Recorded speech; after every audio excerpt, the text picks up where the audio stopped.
Anggota DPD Kota Medan Agus Setiawan dari fraksi PDI Perjuangan mengadakan race keempat sidang pertama tahun 2025-2026. Kira-kira hasil kinerja dalam masa persidangan ini kemudian kami akan menyerap, terutama dari saya akan menyerap aspirasi dari Bapak Ibu sekalian terkait dengan permasalahan-permasalahan yang ada di Pemko Medan, ya, di daerah ruang lingkup masyarakat Bapak Ibu sekalian. Dari hari ini hadir di sini dari 4 kecamatan di Dapil 4, daerah pemilihan 4. Yang pertama dari Medan Kota. Ya, Medan Kota mana? Angkat tangan. Yang hadir dari Medan Kota mana? Yang tinggalnya di Kecamatan Medan Kota. Nah, oke. Kemudian yang dari Medan Area sebagai tuan rumah di sini. Ini area. Medan Denai. Oke, terakhir Medan Amplas. Ya. Jadi ini dari 4 kecamatan. Tadi pagi Medan Kota lebih banyak terpusat di tadi pagi, karena tadi pagi ini kegiatan yang kedua. Tadi pagi saya melaksanakan kegiatan reses di halaman sekolah WR Supraman 1 Jalan Asia, itu di Medan. Jadi Bapak Ibu sekalian, kegiatan reses ini adalah kegiatan untuk tadi saya sampaikan menampung masukan, menampung tadi keluhan ataupun misalkan ada apa tadi di sana masukan dari Bapak dan Bapak Ibu sekalian tentang hal-hal yang terjadi dalam kehidupan sehari-hari Bapak Ibu sekalian. Bisa jadi itu tentang layanan kesehatan. Ya, misalkan BPJS. Bisa jadi itu juga tentang layanan paling sederhana tentang catatan kependudukan dan catatan sipil. Misalnya tentang ada pengurusan KTP yang tidak selesai, atau misalkan pengurusan akte kelahiran, akte kematian, kartu keluarga. Kemudian misalkan juga terkait dengan yang hari ini hadir ada SDAP MBK. Ini yang banyak dikenal oleh masyarakat sebagai Dinas PU sebelumnya. Ini menangani tentang drainase, menangani tentang jalan. Dan kenapa menjadi SDAP MBK? Karena saat ini SDAP MBK juga menangani soal masalah pohon. Nah, mungkin banyak ya di antara kita yang sebelumnya mengalami kondisi kebanjiran juga. Ya, seperti apa yang terjadi saat ini menimpa saudara-saudara kita yang ada di Aceh, Sumatera Barat, dan juga di daerah Tapanuli sana. Nah, mungkin ada sebagian di kita juga yang terkena dampak banjir. Karena saya sendiri juga terdampak di rumah, juga satu pinggang juga banjir dari sana. Nah, ini kondisi yang mungkin kalau ada di lapangan terjadi terkait masalah drainase boleh disampaikan hari ini. Kemudian tadi ada juga dari bagian Perkim. Nah, Perkim ini dari sana kebanyakan biasanya itu terkait dengan misalkan saluran air, saluran pipa air menuju ke rumah Bapak Ibu sekalian, ataupun misalkan ada rumah ibadah. Nah, ini biasanya di bawah Perkim, ya. Kemudian ada juga tadi dari Dinas Perhubungan. Dinas Perhubungan ini yang banyak berkaitan adalah dua dengan masyarakat. Satu adalah masalah parkir liar. Ya, masalah parkir. Yang kedua adalah masalah lampu penerangan jalan umum LPJU, ya. Nah, kemudian ada juga tadi dari Dinas Sosial. Dinas Sosial ini adalah PKH, ya, program Keluarga Harapan. Yang terakhir ini ada pengupdatean, ada pengkinian data. Apakah dari Bapak Ibu sekalian ada yang merasa ada kendala di sini, boleh disampaikan. Kemudian tadi satu lagi dari DLH nggak hadir. Oh, udah semua. Satu lagi yang nggak hadir dari DLH nggak hadir. Ini nanti saya akan follow up juga dengan Kak Desa. DLH ini biasanya masalah persampahan. Ya, persampahan misalkan ada pembuangan sampah di wilayah kecamatan dan kelurahan masing-masing, namun tidak masalah karena DLH ini untuk pelaksanaannya sekarang sudah didelegasikan melalui ke kelurahan dan kecamatan melalui program Bestari. Kecamatan dari Medan Area. Tadi dibilang Bapak itu ada penerimaan bansos, PKH, BLT dan lain-lain. Saya kepingin loh Pak, dari mulai awal penerimaan bansos dan itu semuanya saya tidak pernah dapat sampai sekarang ini. Kan kepingin juga, saya udah janda loh Pak. Datuk pun anak saya pun janda. Saya tinggal sama anak saya janda. Kan kepingin juga saya dapat. Baik. Nah, itulah yang saya utarakan kepada Bapak. Ibu tinggal di mana, Bu? Di Komat 1, Pak. Kecamatan Medan Area. Kelurahan Kelurahan Komak 1. Komak 1. Baik, dari dinas sosial nanti bisa menjawab. Oke, baik. Ada lagi Bu yang mau disampaikan? Nah, itu aja Pak. Oke, tepuk tangan Bu Ibu. Sampaikan pertanyaan dari Bapak Medan ini yang di belakang digabung saja ya sama pertanyaan bagaimana mau masuk PKH, mau masuk dapat bansos gitu ya. Dan yang kedua untuk yang mau keluar dari bansos, mantap, itu yang paling, itu ke depan kerjaan kita memang fokusnya ke situ, yang pengen keluar. Pertama saya ingin sampaikan jalur untuk masuk mendapatkan bantuan sosial itu ada dua. Yang pertama melalui kelurahan disebut dengan musyawarah kelurahan. Kenapa ibu-ibu? Sebenarnya mohon maaf nih Pak, saya per 1 Oktober kemarin diangkat menjadi ASN di Kementerian Sosial. Jadi bukan di Dinas Sosial lagi, sudah pegawainya Kementerian Sosial. Tapi gak apa-apa, Ibu ikut reses juga gak apa-apa, perintah dari Pak Kadis. Jadi saya ingin menggarisbawahi bahwasannya untuk mendapatkan bantuan sosial yang dari pusat ya, karena tadi saya sempat sebutkan ada juga dari Pemko, ya kan? Ada untuk yang lansia, ada yang untuk disabilitas tapi masih komponennya.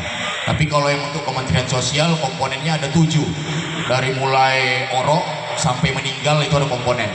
Ibu hamil, balita, SD, SMP, SMA, disabilitas sama lansia. Lansianya nih berbagai macam versi ya. Kalau kita lihat di Google, lansia itu usia berapa sih? Kalau di WHO punya dunia punya 65 ya. Kalau dulu Jokowi, zamannya Pak Jokowi itu 70. Ya, sampai 70 dulu ya kan. Jadi ini sekarang zamannya Pak Prabowo itu kembali ke 65 lagi. Nah, tadi ada 2, yang pertama melalui kelurahan, namanya musyawarah kelurahan. Jadi omong besar ataupun bohong besar kalau saya bisa masukkan ibu-ibu dapat bansos, karena saya otomatis tidak mengerti kondisi dari ibu-ibu. Yang mengerti siapa ibu-ibu? Bapak Ibu Kepling dan kelurahannya, betul Bu ya. Makanya diajukan dulu di kelurahan baru buat musyawarah kelurahan, baru nanti nama-nama itu akan naik ke atas, gitu ya Bu ya. Nah, kemudian cara yang kedua ini adalah sebenarnya cara yang nggak perlu saya sampaikan sebenarnya, karena kami juga kepengen aplikasi itu segera dihapus. Namanya ada di Play Store, itu namanya aplikasi Cek Bansos. Ibu-ibu bisa download, kalau megang Android namanya aplikasi Cek Bansos, itu bisa daftar dari situ. Sebenarnya nggak etis juga saya sebutkan aplikasi Cek Bansos, kenapa? Nanti makin banyak kerjaan saya, kira-kira gitu. Nah, sekarang zamannya sudah terbuka ibu-ibu ya, pemerintah sudah terbuka, ibu-ibu boleh mendaftarkan diri sendiri melalui ini Android. Ibu-ibu download aplikasi, bisa Bapak yang daftarkan, bisa. Kalau saya yang daftarkan bisa, tapi pakai nomor telepon saya, pakai email saya. Tapi kalau ibu-ibu lulus dapat bansos, saya kena pecat, karena saya dianggap backing ibu-ibu, betul ya. Jadi pakai email dan nomor sendiri-sendiri masing-masing, karena dia minta email sama nomor telepon, minta kode OTP nantinya. Masukkan nomor NIK, nomor kakak ibu-ibu semua di situ. Nanti setelah udah bacaan berhasil, nama ibu-ibu akan nyangkut di handphone saya. Saya harus ke lapangan untuk ngecek, cross check betul nggak ibu. Diputu rumahnya, tampak depan, tampak dalam, rekening listrik. Ya. Nah, ada satu hal yang perlu ibu-ibu perhatikan. Sebelum mau mendaftar, tepuk dada cekek leher dulu, tapi jangan sampai meninggal. Tepuk dada cekek leher maksudnya gini, janganlah pula ada pula di kakak ibu yang ASN, janganlah ada pula yang gajinya di atas UMP di kakak ibu daftar. Ibu-ibu tahu nggak, saya jalan ke rumah ibu-ibu pakai bensin loh, tiba-tiba begitu saya datang rumah ibu rupanya mewah, zong rasanya Bu, betul ya, sia-sia saya ngeceknya. Ada kemarin di kakaknya gelarnya insinyur, dokter Andes, SH, SPDI, yang gitu-gitu clear lah dulu di kita. Artinya siapkan dulu pelurunya, betul-betul nggak mampu atau cemana kita ini, kan gitu. Kalau lah pula rekening listriknya 3.200, ibu-ibu mau cek daftar bansos, janganlah Bu. Itu 3.200 per bulannya udah jutaan lebih loh. Bansos saya dapatnya di bawah 1 juta. Kira-kira gitu ya. Sebelum kita mau mendaftar, itu kita pukul dulu diri kita, ada apa di dalam kakakku ini. Oh, anakku kerja di Indomaret, gajinya udah di atas UMP. Betul, Indomaret Alfamart sekarang gajinya udah di atas UMP. Campakkan dia dari kakak, bikin kakaknya sendiri masing-masing. Kalau mau dapat bansos, ada pula suami. Retribusi parkir pinggir jalan tentang ganti rugi Pak. Memang secara Perda Perwal Pak, yang selama ini kita laksanakan atribusi parkir tepi jalan ini, kalau kehilangan memang dari pemerintah kota tidak khususnya kami di SUB tidak ada ganti rugi kehilangan, tetapi kami memberi solusi, kami bantu kehilangannya, di mana lokasinya nanti kita akan lapor ke pihak kepolisian beserta itu pihak pengelolanya, jukirnya. Itu yang selama ini kita laksanakan di lapangan Pak. Tapi kalau Bapak untuk meminta penegasan tentang ganti rugi, nanti kita akan berkolaborasi lagi dengan Pak Dewan, Pak Agus, atau gimana nanti Pak, ya kan, masalah ganti rugi ini nanti kan bisa di RDP kan atau gimana, karena ini memang di dalam perwal perdanya tidak ada masalah ganti rugi Pak. Itu yang berjalan untuk masalah parkir retribusi. Baik, awal kejadian dari Parit Sampali itu dari mulai zaman wali kota sebelumnya itu dikerjakan sampai dengan hari ini itu tidak tuntas dan tidak selesai. Dan kenyataannya sampai dengan hari ini Parit Sampali itu juga tidak membawa dampak besar. Karena kenapa? Karena pengerjaannya separuh. Itu dikeruk dari mulai depan sampai di pertengahan. Jadi bentuknya sekarang Parit Sampali itu seperti kebalikan dari cewek seksi. Kalau cewek seksi gini, kalau ini gini, jadi besar di tengah. Jadi kalau ngarah ke Jalan Wahidin itu kecil, ngarah ke arah belakang ditembung kecil juga, cembungnya di tengah, jadi gede di tengah. Jadi bukan seperti botol aqua ini. Kemarin awal mau dibuka itu masalahnya kita pikir ini di belakang ngarah ke tembung kecil yang ngarah ke Deli Serdang. Kalau misalkan air masuk mau ngarah ke sini kecil, sama aja. Kita tuang seberapa banyak seperti corong itu, kita tuang seberapa banyak, airnya itu tetap akan lambat nanti di ujungnya. Betul? Kan gitu? Nggak akan bisa. Sekarang persoalannya di depan kecil, belakang pun kecil, besarnya di tengah. Itu satu. Yang kedua, jalan terakhir itu tidak diaspal dengan baik. Dan itu di depannya ada sekolah.